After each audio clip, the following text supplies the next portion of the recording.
Là, vous reparlez plus que jamais de la DPJ. On vous a beaucoup entendu. Vous avez témoigné depuis plusieurs temps. Est-ce qu'un jour, ça va s'améliorer, vous pensez? Il y a quelque chose de décourageant, me semble. Oui, je sais. Puis c'est lourd. Je vous cacherai pas qu'après 5 ans d'implication, essayer de porter un peu la voix de ces enfants-là qu'on voit jamais, qu'on n'entend jamais. On se cache souvent derrière la confidentialité des dossiers. C'est un monde tellement hermétique, la DPJ. C'est un défi de pouvoir faire entendre la voix des enfants, la voix des jeunes. J'essaie de le faire bien humblement, mais c'est pas facile. Je vous cacherai pas que des fois, il y a des moments où je me dis, on n'avancera jamais. Il y a des moments de découragement. Mais quand on voit des enfants, quand on voit des jeunes, rapidement, on reprend du nerf parce que il y a une détresse. Il y a une détresse chez les jeunes que je côtoie, que je vois.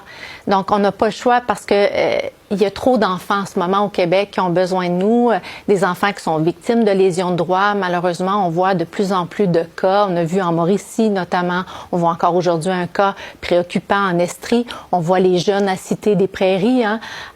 C'est le scandale sexuel à Cité des Prairies ou dans les unités de jeunes contrevenants. C'est inquiétant.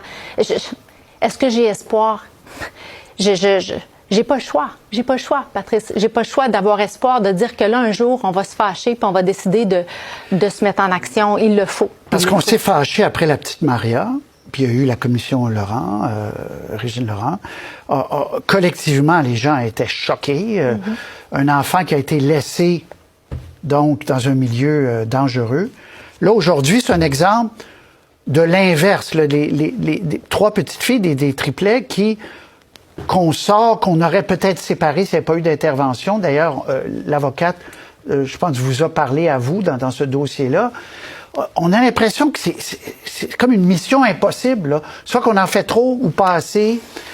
Comment on fait pour calibrer tout ça? C'est qu'il n'y a pas de cohérence dans les pratiques au Québec. Qu'on passe d'une région à l'autre, d'une DPJ à l'autre, je vous dirais même d'un centre jeunesse à l'autre, c'est différent.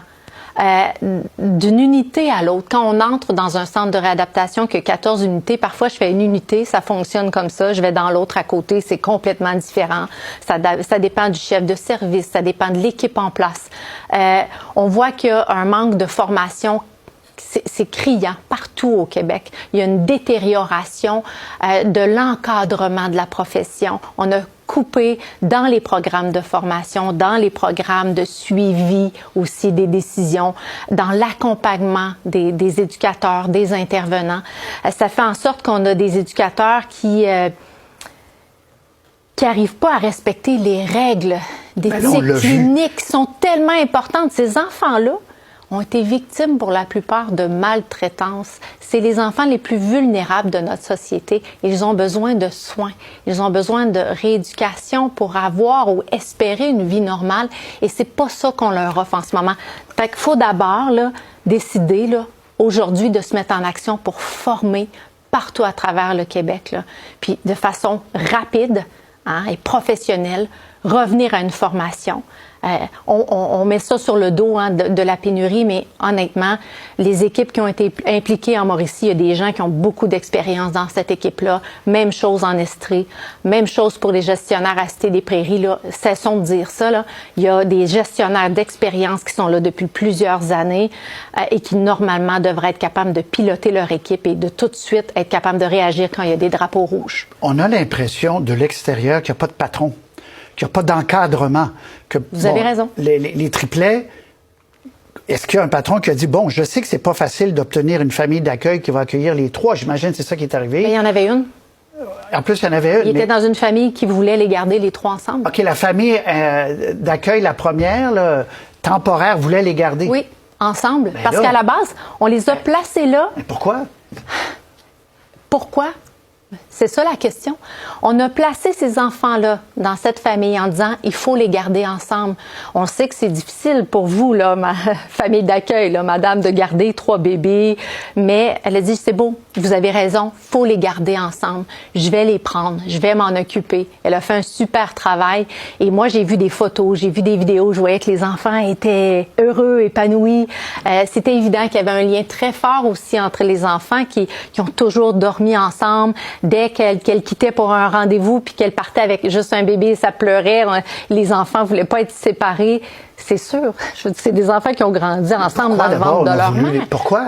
Il y avait, d'ailleurs, le juge l'a dit, il y avait aucune raison de séparer ces bébés-là. Du jour au lendemain, on est arrivé à cette mère-là, on a dit, on va venir dans quelques semaines en chercher, mais on va en prendre juste un, puis il va se faire adopter dans la banque mixte, et vous avez rien à dire, mais son instinct de mère, même si elle n'a pas la formation, hein, qu'ont normalement les intervenants à la DPJ, son instinct lui disait, on va briser ces enfants-là, et elle avait raison, parce que c'est pas long. Mais c'est de l'incompétence, Nancy, c'est quoi? Mais assurément de l'incompétence. Sauf que cette équipe-là, en Estrie, tout ce qui a trait les banques mixtes, l'adoption, c'est supposé être la crème de la crème. C'est des gens qui sont supposés être formés. Et il y a une chaîne de commandement, hein, je vous apprends rien, là. Il y a plusieurs paliers qui décident si on va prendre cette décision-là d'adoption parce que ça a des répercussions pour toute la vie pour cet enfant-là. Je vous rappelle que quand on va en adoption, là, qu'on prend cette direction-là, on coupe tous les liens avec la famille biologique. C'est fini. Les frères et sœurs, c'est terminé, là. C'est une décision qui est drastique, qui doit être prise par des gens qui sont compétents. Et dans ce cas-là, toute la chaîne de commandement a décidé que c'était ça la bonne décision. Puis, ce qui est inquiétant aussi, puis c'est important de le préciser, en Estrie, vous avez raison, il y a eu la fillette de Granby. Il y a eu une mise sous tutelle là-bas. On s'est dit, hey, on a fait un gros ménage, hein, ça nous a tellement brassé, cette histoire-là. Mais là, on arrive aujourd'hui en 2024, puis avec une décision comme ça. Moi, ça m'envoie le signal qu'une mise sous tutelle, qu'est-ce que ça veut dire? Ça change rien. On n'en fait pas de ménage. Est-ce que ça va donner quelque chose, la mise sous tutelle en Mauricie? Là, c'est pas sérieux. Donc, faut mais vraiment. Là, il y a eu une commission, oui. Nancy Audet, il y a eu, là, prochaine étape dans votre esprit pour que. Là, il y a une nouvelle qui est directrice qui est nommée. Elle semble vouloir changer les choses. Oui. Quoi, on donne quelques mois, on se dit, on n'a pas le choix, on peut pas laisser tomber ces enfants-là. Oui, puis je la trouve bien courageuse. Je la connais, hein, Leslie Hill. Elle a raison. C'est une personne vocale. Elle connaît bien le système. Elle n'est pas là pour le titre. Je pense vraiment qu'elle est là parce que par amour des enfants, elle veut faire une différence. Elle sait que ce sera pas facile de renverser la vapeur, mais elle a dit, elle a rien à perdre. Elle est là pour les enfants. Mais pour la suite des choses, vous le savez, le gouvernement doit nommer un commissaire au bien-être et aux droits des enfants. J'ai participé aux consultations. J'ai été, je vous le cacherai pas, très déçue parce que le commissaire, dans son rôle, il n'a pas les pouvoirs qu'on avait demandé. La première recommandation du rapport Laurent, là, après avoir entendu 4000 personnes puis avoir payé 12 millions de dollars, là, la première recommandation, c'est de mettre en place un commissaire qui allait avoir des pouvoirs. On a dit, vous devez transmettre les pouvoirs de la Commission des droits de la personne et des droits de la jeunesse. Un garde-fou.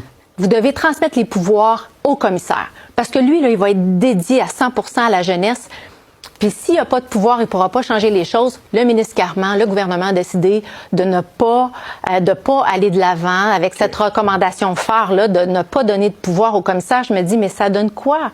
On a des recommandations. Est-ce qu'on peut les respecter, M. Roy? Nancy Audet, merci beaucoup. Puis il faut rappeler que ça sauve des vies aussi. Il y a des enfants en protection. Il y a les enfants délinquants là, enfermés à cause des secours. Il y a des enfants en protection. Vous avez été un cas. Oui. Et sans ça, ça aurait été difficile de faire votre vie aussi. Donc, malgré tout ça, il y a une mission importante qu'il faut continuer. Absolument. Ces enfants-là méritent aussi qu'on prenne soin d'eux. Il y a une méconnaissance au Québec de ce que c'est la maltraitance. Mais elle est encore présente. Et oui, il faut qu'il y ait des décisions à Québec, mais c'est notre responsabilité aussi collective, vous et moi, tout le monde, de lever la main et de dire on va aller donner un coup de main. De ne pas les oublier. De ne pas les oublier. Nancy Audet, merci beaucoup. Merci.